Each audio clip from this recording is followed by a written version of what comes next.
world. Erin Gore signs off by saying we must continue our mission.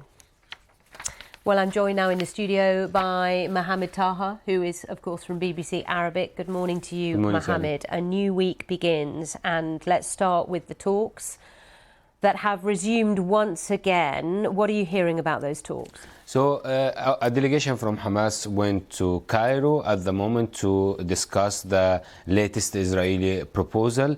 All the proposals are centered around whether this ceasefire would be a pause in fighting or a permanent ceasefire, and whether the Israeli forces would withdraw completely from Gaza or not, and whether also they will allow the people who left their homes to return back to their homes, especially in northern Gaza. So lots of really difficult points on the table. Okay, and of course huge amounts of pressure on Benjamin Netanyahu within Israel to see hostages released as soon as possible.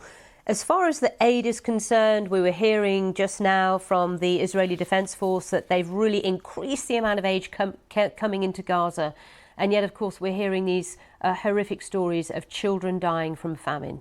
Indeed, Gaza in a state of famine, as the UN organizations are saying. They need a massive amount of aid. As you said in your introduction, 13 people died in a shelling in Rafah, and this is happening all the time. There is no a fully functioning hospital in Gaza, and this is really needed. We saw over the last days the opening of Ustud crossing, which allowed more aid to Gaza. There is that temporary port that the Americans are building, and also the ships that are coming from Cyprus to Gaza started to come back again after the incident of the World Central Kitchen. And just briefly, World Central Kitchen are moving back in. They are saying poised with 8 million meals. I mean, this will make a significant difference, won't it? Indeed, they played a very central role in Gaza. They paused their operations after 7 of their officials died. Now they are continuing these efforts.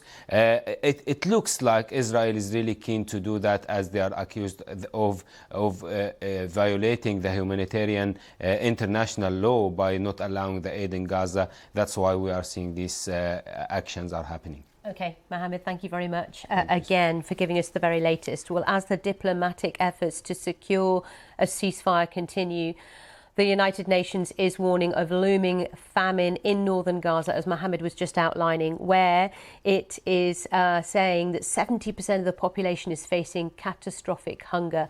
The BBC isn't allowed to report from inside Gaza, but BBC News has obtained exclusive access to footage